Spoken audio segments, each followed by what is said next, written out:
ছোটবেলার এই সময়টাই হচ্ছে সবথেকে সুন্দর স্মৃতির সময় এবং সবথেকে সুন্দর গুরুত্বপূর্ণ একটা সময় বলা যায়, যখন সব কিছুরই গঠন হয়ে ওঠে।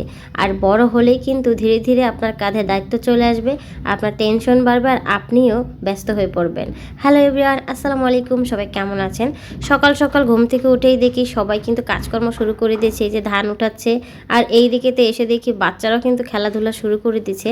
গ্রামের বাচ্চারা সবসময় কিন্তু মাটিতে হচ্ছে হাঁটাচলা করে আর মাটিতে বসেই হচ্ছে ওরা খেলাধুলা করে। আর আমরা শহরের বাচ্চাদের কতই বলি যে নোংরা করো না, মাটিতে নেমো না। আসলে ছোট বাচ্চারা যত মাটিতে খেলাধুলা করবে ওদের হচ্ছে স্বাস্থ্য শরীর সব কিছুই ভালো থাকবে। কিন্তু দেখেন আমরা শহরের মানুষ কিন্তু কত দুশ্চিন্তা করি, আর গ্রামের মানুষেরা তাদের বাচ্চাদেরকে এভাবে খেলতে দিয়ে তারাও নিজেরা সব কাজকর্ম সেরে ফেলে। এই যে দেখেন ছোট্ট আমার রায়ান বাবাটা সবাইকে রান্না করে খাওয়াচ্ছে, তার চাচাকে রান্না করে খাওয়াচ্ছে আর তার চাচাও ভিডিও করছে। এখন হচ্ছে সবাইকে একে একে সে রান্না করে দিচ্ছে চুলার উপর পাতিল দিয়ে। আর এখন সবাইকে একটু একটু করে দিয়ে তারপর সে আর কি অনেক বেশি খুশি হয়ে যায়।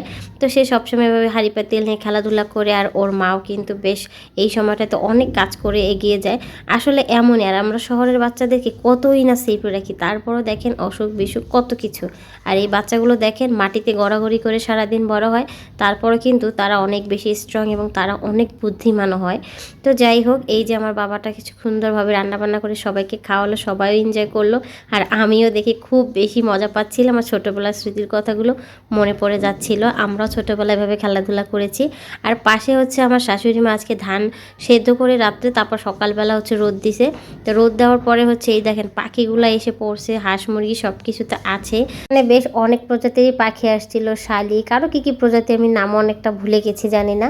এরপর খাওয়া দাওয়া শেষ করে আবার চলে আসলাম হচ্ছে আমরা বিলে। মানে এই যে বললাম বড় হলে কিন্তু সবার কাঁধে দায়িত্ব আসে, আর দায়িত্ব ভার বহন করার জন্য কিন্তু সবাই ব্যস্ত হয়ে পড়ে। এই যে আসার পরে কিন্তু গ্রামে আমার জামাই একটু বসে থাকিনি, একটার পর একটা তার বাবা মার সাথে কাজকর্ম করেই যাচ্ছে। এই সব কিছু তো আমাদের জন্যই করছে, আমরা এগুলো খাবো তাই না? তো তারা করবে আর আমরা কিভাবে বসে থাকি বলেন তো? তারা আমাদের জন্য কত কষ্ট করে।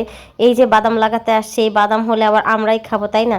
তো এর জন্য আমরা সবাই কিন্তু একসাথে হাতে হাতে কাজগুলো করবো। আর আমরা কিন্তু এবার অনেক খুশি হয়ে গেছি যে এই সময় আসার পর তাদের সাথে আমরা ওই কাজগুলো করতে পারতেছি।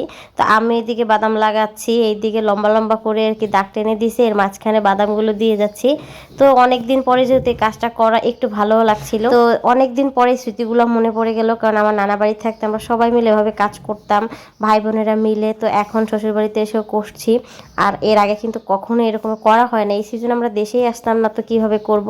আর আপনাদের ভাই আমাকে একটু দেখাই দিচ্ছিল যে একটু দূরত্ব করে দাও। বাদাম লাগানোর এই কাজ করতে করতে আমাদের প্রায় দুপুরে হয়ে আসছিল। তো আজকের মতো ভিডিওটা এখানেই রাখছি। সবাই ভালো থাকবেন, সুস্থ থাকবেন, আল্লাহ হাফেজ।